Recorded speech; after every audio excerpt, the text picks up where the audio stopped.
Hello, my name is Rick and I am currently in Lake Arrowhead.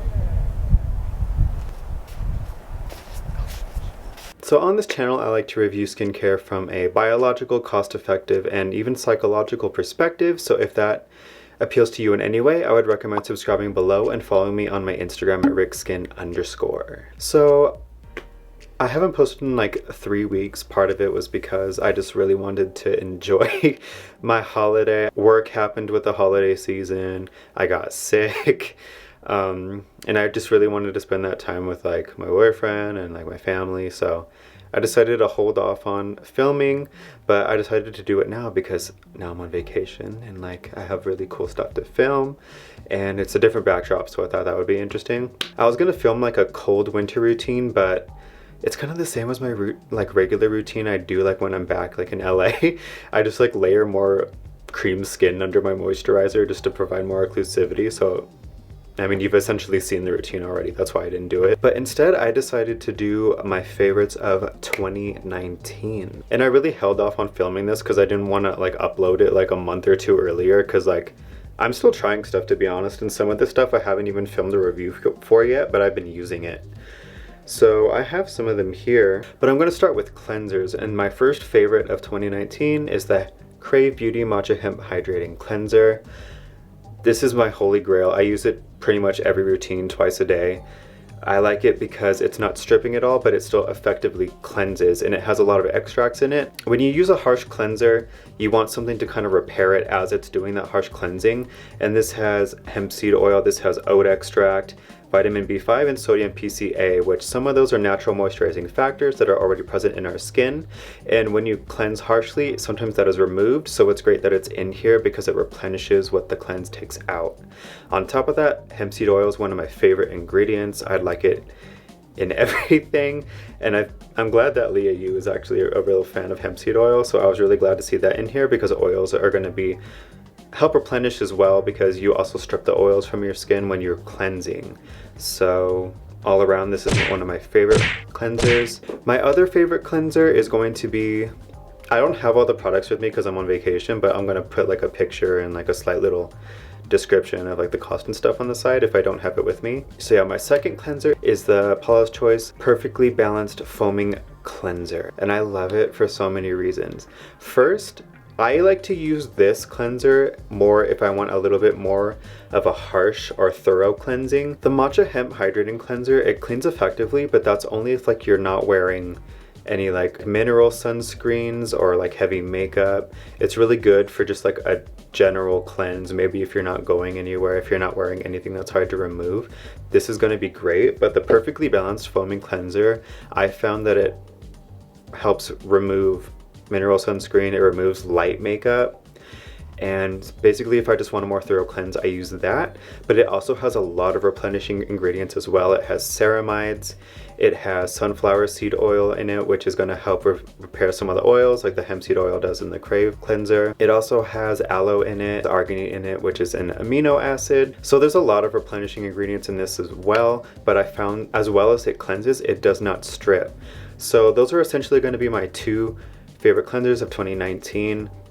Hemp seed oil as like a holy grail general all-purpose kind of cleanser, and if I need a more thorough cleanse, I use the Paula's Choice Perfectly Balanced Foaming Cleanser. Alright, and for my favorite toners, I have three. I don't really look at toners anymore as having a specific place in your routine. I more so look at toners because there's been so much variation in what constitutes a toner now. Like we have exfoliating toners, we have hydrating toners, we even have things like cream skin that are essentially like a moisturizing toner. And the only thing that makes toners, at least from my perspective, is that they're at a slightly acidic pH, which if you use, it's basically to restore the pH of your skin and potentially maybe get off any remaining residue or something from anything that you cleansed previously.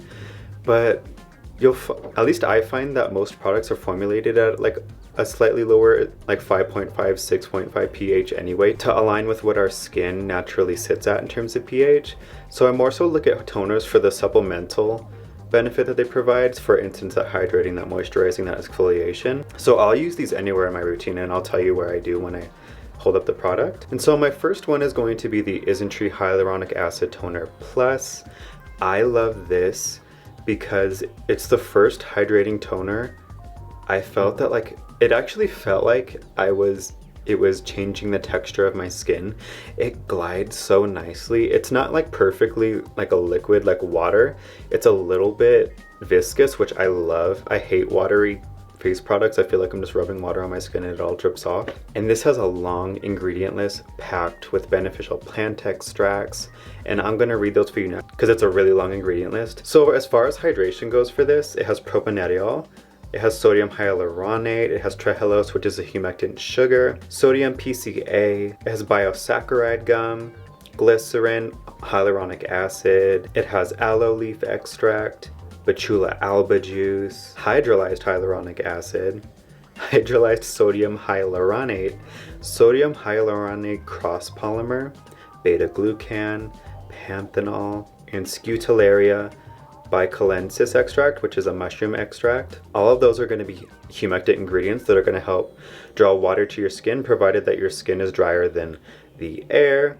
And then for those plant extracts I was talking about, it has green tea leaf extract, it has licorice root extract, it has chamomile flower extract, rosemary extract, I'm not sure what the Polygonum cuspidatum root extract, it has Centella asiatica, Althea rosea root extract, Portulaca olosiera extract. Most of those extracts are going to be calming and antioxidant, so this is just an all-around great humectant toner. I use it right after I cleanse, right after I get out of the shower, to help draw some of that steam from the air to my face. And I'll layer this on 2 to 3 times sometimes. Now that I'm in the cold weather, like I essentially get like a big glob of it and just rub it all over my face. But this is my favorite hydrating toner of 2019. Okay, my second favorite toner, and this is one of the toners I say, well, I'll kind of put it in different places in my routine. It's the Laneige Cream Skin. I just bought a full size of this because I use it also in every one of my routines. But this is just great if you have really, really dry skin. It also works. The way I usually use it is if I'm wearing like a light day moisturizer, but I want it to be slightly more occlusive, more emollient, I'll just layer like 2 to 3 layers under this, and this will help boost that moisturizing aspect of the light moisturizer I'm using. But this is great because it's essentially a hydrating toner with oil mixed in, which essentially makes it a very, very light emulsion. And I don't use this in the toner step. I find it would be kind of weird to put this right after a cleanse because it has such a high concentration of oil. Anything you put after that that's water-based like a serum won't really be as effective or feel as nice on top of this. So what I do is I do my cleanser, I do my hydrating toners, I do my serums / treatments, and then I'll put this right before my moisturizer. And that's where I find it works the best. But this has a really simple ingredient list as well. It just has, you know, it has like your glycerin, it has your propanediol, which are your humectants, it has green tea leaf extract, it has white tea leaf extract, and then it has meadowfoam seed oil, which gives it that moisturizing property that a lot of people talk about. If you got dry skin, this will be great. I'm really kind of getting into these whole milk toners. There's a bunch on the market now and I'm trying like a few of them. So I might do like my favorite like milk toner video eventually, but for right now, this is my favorite. Okay, and my last favorite toner is the I'm From Rice toner, and I've been loving I've been loving I'm From products. I have like 5 of them and I've been using them all. I like the rice toner is, first of all, it's got like 77% rice extract in it. If you ever washed rice and you know how your hands get like really soft afterwards, it's essentially that for your face. And a lot of people I've seen where I've mentioned it have said things like, it's just rice water, why are you paying so much? Because their products are really expensive, but they're like, why is it so much? First, it comes in glass packaging. Second, the amount of extract you're getting in this product is very high compared to many other products you're going to find on the market. 3, it's not just rice water. It has a bunch of other ingredients like hydrating ingredients, humectants in it that are going to help, that are going to provide a supplemental benefit on top of it being softening and balancing. So this also has methylpropanediol, which is a humectant. It has niacinamide, which is going to help with essentially everything in terms of texture resurfacing. It's going to help even your skin tone, which is really what people use this toner for. It's really marketed as a skin brightening toner because rice extract does help with that as well, but the niacinamide is really going to help boost that effect. It also has purslane extract and rice bran extract, which is going to be really softening. And then there's a few antioxidant extracts such as Japanese elm, amaranthus caudatus seed extract. And then finally it has adenosine, which is an amino acid that helps with anti-aging. So I really like to use that after a hydrating toner. So what I usually do is I'll cleanse, and then I'll do a layer of this, and then I'll do the rice toner after that, and I might do 1 or 2 layers of that, and then I'll go with this on top. And I find my skin is soft, it is bright, and it feels really nice and hydrated. So those are my 3 toners. Love them. They're in constant rotation for my routine, and I love them all. Okay, next are going to be my serums / treatment stage. And my first one's going to be the Glossier Solution. The reason why I love this, I felt weird using it because it has like a lot of fragrance in it and it's very potent. But the reason why I liked it was because it was really the first exfoliating toner I saw in like the Western market that had PHA in it, and it's got like a really specific blend that you feel it working, meaning it gives like that slight burning sensation, but it quickly dissipates.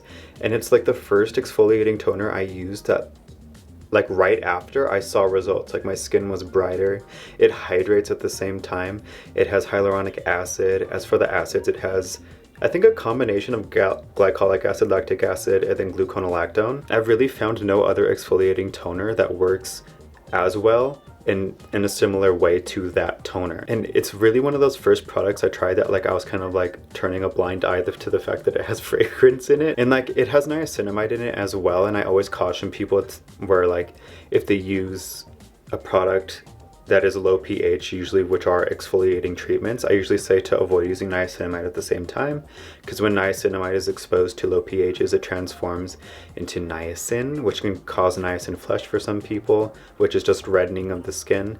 But usually that's taken into account when it's mixed in the same product, so you don't really have to worry about that, and it does help with the brightening effect of an exfoliating toner.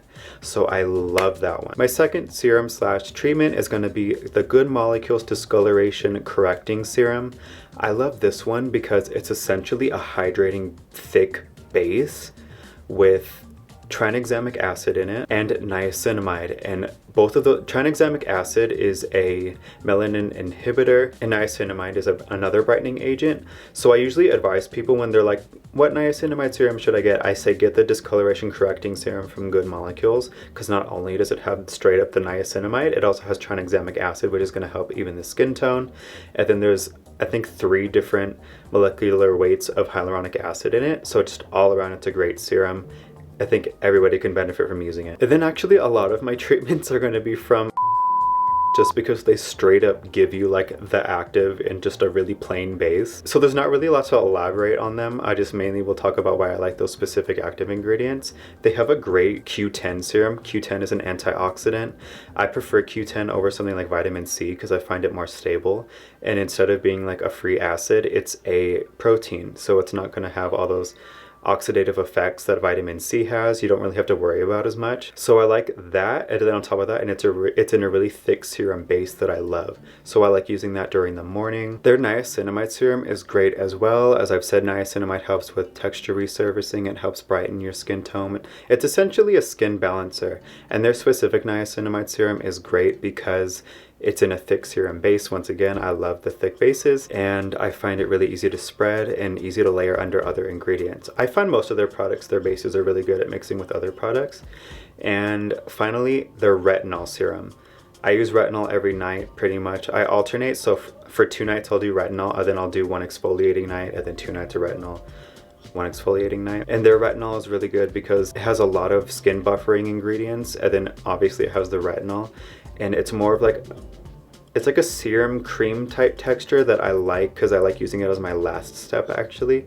I layer my retinols over my moisturizer to buffer any irritation and dryness, and that one just works really well for me. It's a bit expensive, it's $9.99 for an ounce, but I wish they'd make it in a bigger size because I would buy it. It's a really nice product. So this is kind of a weird product because it's not necessarily a treatment, but it's not like a toner, but like I use it kind of in the middle of my routine. So like after my toner stage, I'll use this. It's basically the IsNtree Aloe Soothing Gel. It's the moisture type. The reason why I like the moisture type, there's two types of this, but the moisture type has 80% aloe vera extract instead of 50, which the other one has. And the other reason why I like this is because it's really thick. And there's no like silicones or like oils in this that would make it thick. So I think it's the aloe extract that makes it really thick. But I love it because I use my hydrating toner and then I'll use this to kind of lock it in, even though there's nothing really occlusive in it. But it's just really cooling and it makes... I love using aloe. Aloe is one of my favorite ingredients. It just makes my skin feel calmer. I'll use it after I shave, which as you see I haven't done in a while. I was coming to the mountains, I wanted, you know, like a rugged look. This also has a crap ton of humectants in it. It has sodium hyaluronate, it has polyglutamic acid, it has trehalose, it has panthenol, green tea extract, chamomile extract, licorice root extract, cucumber fruit extract, and it has arginine, which is an amino acid. So this is just like all around like a good... You could even use this as like your humectant step. So like after you cleanse, you can leave your face a little damp and then put this on it. You don't even need like a hydrating toner or anything like that. So I've just kind of used like this as kind of like a jack of all trades type product. But where I usually use it is I'll cleanse, I'll do a hydrating toner, and then I'll do this, and then I'll do like my treatment essence, and then like cream skin, and then my moisturizer, which is... I got a lot of steps these days, but I've just loved that product and I use it in the middle of my routine, so that's why I'm including it in like the serum treatment stage. And then my final treatment product, even though I don't use it in front of my moisturizer, I use it as my last step, is the Ordinary Azelaic Acid Suspension. A lot of people say that using this, the texture is way too dry and hard to spread. The first time I used this, I thought this was like a moisturizer and you put it all over your face, and I quickly found out that's not how you're supposed to use it. I use it as a spot treatment. So whenever I have a pimple coming up, or maybe I just popped one and it's going down, I'll put this on top of it and I'll put a thick layer to the point to where you can't even see the blemish anymore. And this has worked like nothing else to just make it look smaller, lessen the irritation. And I really just love layering this over a moisturizer. Also, I found maybe you're not someone that likes to wear makeup, if you layer a thin layer of this over this during the day, it has this mattifying effect that kind of just makes the pimple look less noticeable. So I use it for that as well. So this is a great product if you have acne. Okay, now for the moisturizing stage, I have a lot actually. And my first one's gonna be the Cosrx Hyaluronic Acid Intensive Cream. It might be my favorite moisturizer of all time if you have dry skin. It just works so well with any other product. I wake up when I use it at night with the most hydrated, plump skin. During the day, it protects me from the cold weather. The ingredients are really simple, which you find with a lot of Cosrx products, which is why I like it as well. It's not going to conflict with anything else you're using in your routine. It has sea buckthorn water in it, hyaluronic acid obviously, glycerin, sunflower seed oil, it has macadamia seed oil, arginine, panthenol, and allantoin, which is going to be a calming agent. I'm about to buy a second one. The reason why I haven't is because I've been just trying so many moisturizers, it'd just be excessive for me to buy another one that I already know I like. But that's my holy grail moisturizer essentially. I'd recommend it to everybody, especially if you have dry skin. Another one I liked is another Cosrx. It's the Snail 92 All-in-One Cream. This really introduced me to Snail Secretion Filtrate. A lot of people think that the texture is weird, but I love it. It's kind of like, you know, I've heard the term skin-tertaining. It's very much that. And 92 actually represents the amount of extract that's in this, so that's 92 Snail Secretion Filtrate, which is what gives it that really stringy, kind of mucousy texture. And you'll find a lot of the same ingredients. I mean, like if it's broke, don't fix it. It has hyaluronic acid in it, it has arginine, it has allantoin as well, panthenol that you're gonna see in their other moisturizers. And what's really special about this one is that it's an oil-free moisturizer, so if you have acneic skin, this is going to be great for you. It's lighter than the hyaluronic acid intensive cream. I'll use it as a day moisturizer most of the time, and it just really helps like calm, and it gives you like a really nice sheen without making you look oily. You know, there's no oil in it. It does have silicones in it, but I don't mind silicones and I don't really find them to be problematic. So that's another great daytime, maybe if you have combo oily skin moisturizer. And another one I've been loving is the I'm From Vitamin Tree water gel. I didn't know what vitamin tree was, but I guess it's just a nickname for sea buckthorn. But the reason why I like this is because it is a water gel formula, but it's not watery, or you know what water gel formulas, if you have dry skin, they do nothing for you. This actually has some occlusivity, and this one also has a very long ingredient list, so I'm just going to read them off so I'm not like taking forever. It has the sea buckthorn extract, that's the first ingredient, and on I'm From product they always tell you the percentage of the active ingredient that they're advertising. Ooh. Oh my god, I've never done this. Can I do this now that I have an automatic? Oh, and it's also backwards. Well, that's 68% of that sea buckthorn extract. And then it has glycerin, which is humectant, methylpropanoidal. It has niacinamide as well. It even has it also has sea buckthorn fruit extract. It then also has licorice extract in it. It has Portulaca oleracea extract. It has witch hazel in it, which I think helps impart kind of like a astringent effect. Not astringent in that it's going to be stripping or anything like that, but it gives some sort of a lightness to it. It's a great alternative to like using straight up alcohol to lighten up a formula. So I like that that's in it. It has chamomile flower extract in it. Oh, it has allantoin as well. Aloe leaf water, and then just a bunch of other kind of calming antioxidant extracts as well. But I really love using this as a daytime moisturizer. You know, it's oil free as well, so if you're acneic, this is going to be great for you. The niacinamide is really going to help with the evening of your skin tone. Sea buckthorn is just a really potent antioxidant, so that's what really makes this great as a daytime moisturizer as well. And this is a recent find that I've been loving. And then my final moisturizer is going to be another sort of gel-like moisturizer that's still kind of occlusive enough to work for people with combo dry skin, and it's the Hada Labo Perfect Gel.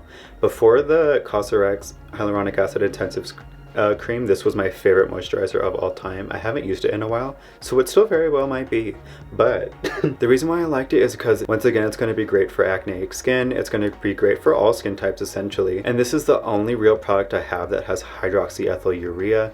Urea is a natural moisturizing factor that helps with not only moisturization but help make sure the skin is turning over as effectively as it should. This one has glycerin, which is another humectant, and then it also has squalane. So it's not oil free, but it's not a comedogenic oil. It's going to be okay for people with fungal acne. Squalane's a really light oil, like jojoba oil, that's really similar to the sebum that we naturally produce.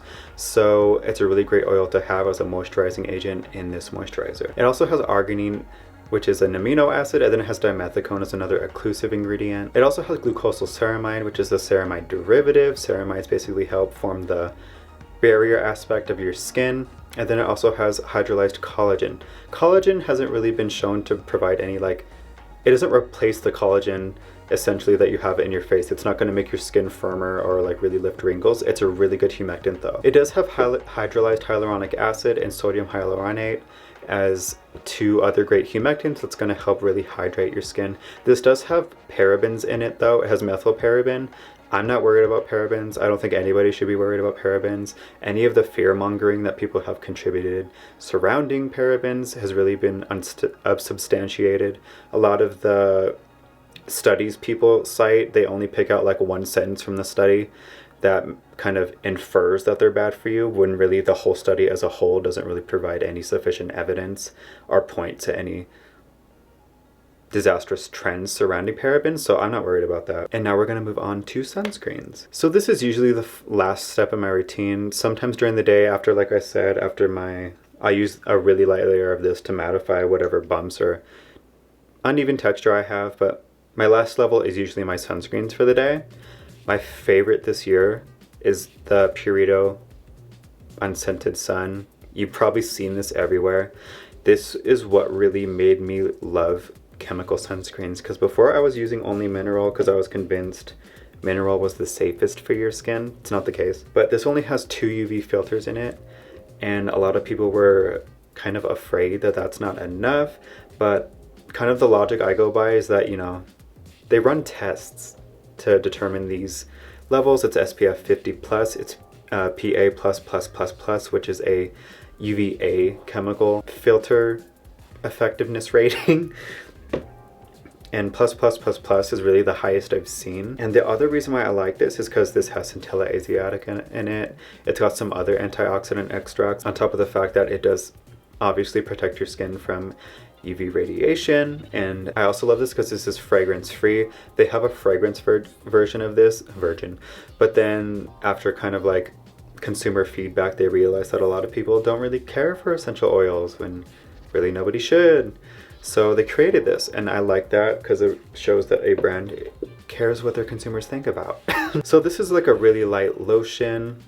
It's gonna work over really anything you layer under it, including it's gonna work really well under makeup if that's what you do. That's why I really moved to chemical sunscreens, because mineral sunscreens, they're usually like full of dimethicone or oils or butters to really hold on to those mineral sunscreen filters, and it's uncomfortable. It feels like you're wearing a mask. I didn't really care for it. And as someone who sweats a lot, it was just like a big no.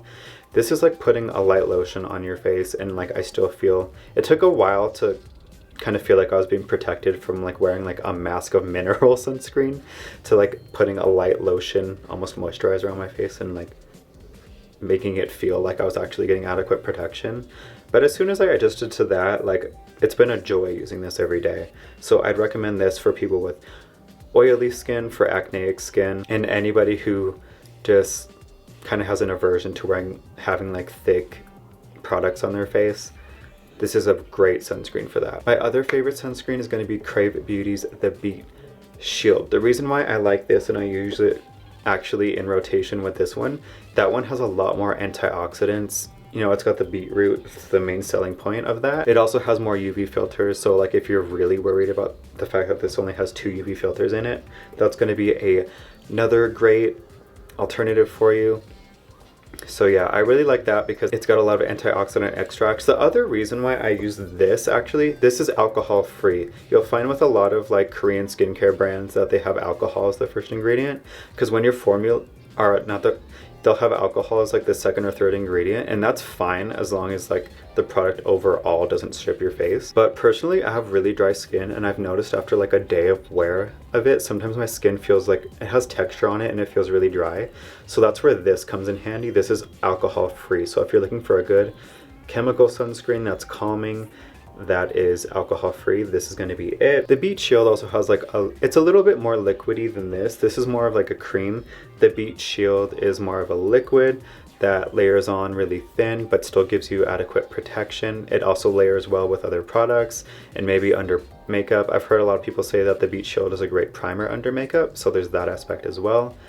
Both are great for their own reasons. Both are good together, not together as in wearing them at the same time, but like switching off for kind of like different experiences, different protection, different benefits. So yeah, I'd recommend both of those highly. Okay, I'm filming this considerably later, like we went sledding and everything.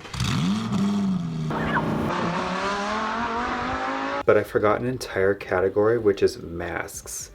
And I usually do masks right after I cleanse, sometimes depending on how my skin feels. I might do a hydrating toner and then slap on a mask, so the mask kind of acts as an occlusive so that a lot of moisture is retained. But my favorite like all-time masks of 2019, one is the I'm From honey mask. And I was never a fan of wash-off masks because conceptually it didn't make sense to me that like you put a mask on to hydrate and then you wash it off, because usually whenever you wash something off or like you basically add water to your skin and dry it off, you're kind of contributing to TOWL, transepidermal water loss. So it didn't make sense to me until I tried this. It literally feels like it gives you new skin, and I'm not like one to like hype up a product or like really give any like exaggerated effects of what it did, but the state of my skin after I use this, no other product has done that for me before. Not even like masks that you leave on like a sheet mask or a serum or something like that. Yeah, it really surprised me. It has 38.7% honey. Once again, I'm From, like their whole shtick is that they essentially pick one organic ingredient and they put that as the most potent in the product. And like, look, it's been like it's so cold up here, I'm assuming that's why it's like this, and I hope it mixes up, but like, here. You see how it's like separated? Like, that's some farmer's market shit. Like, ooh, I gotta mix it up. Like, oh my god, it's so, like, healthy. And, like, look, it looks like actual honey, like, after it's been, like, sitting out for a bit. And it's not like it's just honey, like, it has other moisturizing ingredients. It's a long ingredient list, but it has a good blend of oils. It has macadamia seed oil, sunflower oil. It has shea butter, jojoba oil, hazel seed oil. It has argan oil. Well, not argan oil, but it has argan extract, and then a whole bunch of extracts. It has aloe leaf water, it has bee venom, it has snail secretion filtrate, a bunch of plant extracts, beta glucan, and then there's a few fragrance ingredients in this. There's grapefruit extract, there's eucalyptus, there's clove flower extract. Those are all really just kind of antioxidant, mainly fragrance ingredients. It doesn't feel at all like, whenever you hear something like clove or eucalyptus, you usually think of like a cooling, like minty feeling on your skin, but you don't feel that at all. It really just feels like you're rubbing honey on your face. And the good thing about this too is, even though it's like a honey texture, it's so easy to wash off.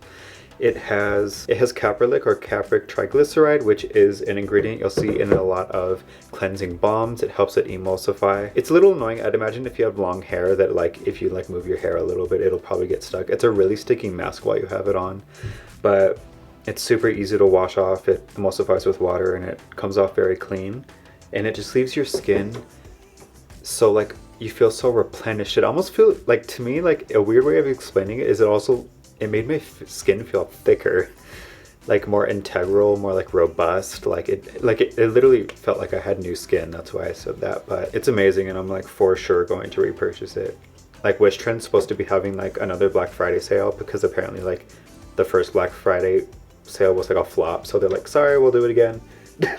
So I'm gonna stock up on that. Okay, so another product I've been loving, it's a lip sleeping mask actually. It's the Klavuu Nourishing Care Lip Sleeping Pack.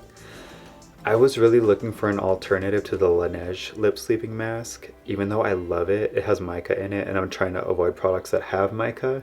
So unfortunately I had to look for alternatives, and this was one of them I found that didn't have mica. It's not completely vegan. It has pearl extract, and I'm not exactly sure of how ethical the sourcing of that is, but I decided to try it. The one difference I found with this and the Laneige lip sleeping mask is the Laneige mask has like a few hydrating humectants in it, which kind of helps your lips feel more hydrated. This is more essentially just like a lip balm that's like a little bit more spreadable, really. That's kind of like all lip masks are becoming, is just like a little bit more like melty balm.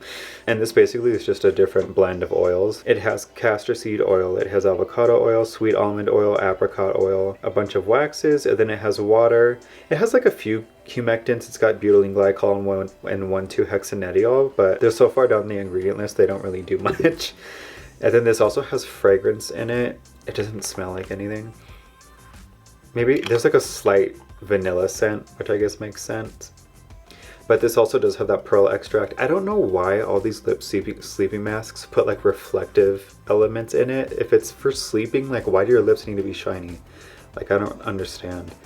So that's why I'm gonna look more into how pearls are sourced. Like with the pearl, I literally watched a video on Instagram of someone like picking up a clam or a mussel or whatever it was, and then like opening it with a knife, ripping it open, and then like pulling all the pearls out. And I was just like, I don't like this. And then I realized that this had pearl in it, and I was like, oh, here we go again. But switching products isn't that hard.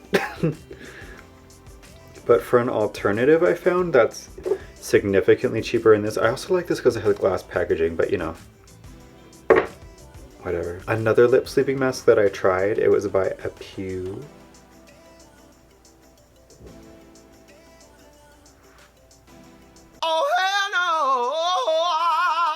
But it's the Apo Honey and Milk Lip Sleeping Pack.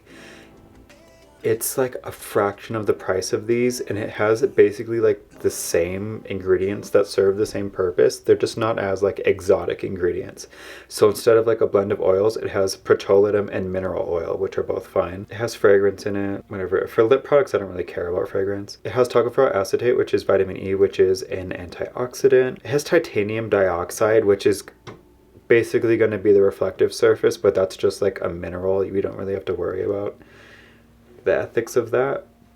And then it also has glycerin, water, honey extract, and then the last ingredient is milk protein extract. So, you know, not vegan, but with things like honey, you know, from what I've seen and what I know, usually honey isn't sourced in like any type of way that like abuses the bees. It's just kind of like passively collected. So honey I'm kind of okay with, or so than like pearl or like mica, which is literally using like child labor. I mean, I'm like very privileged to be able to like pick the lesser of two of like evils between all those, but I'm not sure how they get milk protein extract. I just know that I switched to almond milk. So so yeah, those are my 2019 favorites. If you've used any of these, let me know how you like them, and I hope you're able to try them out.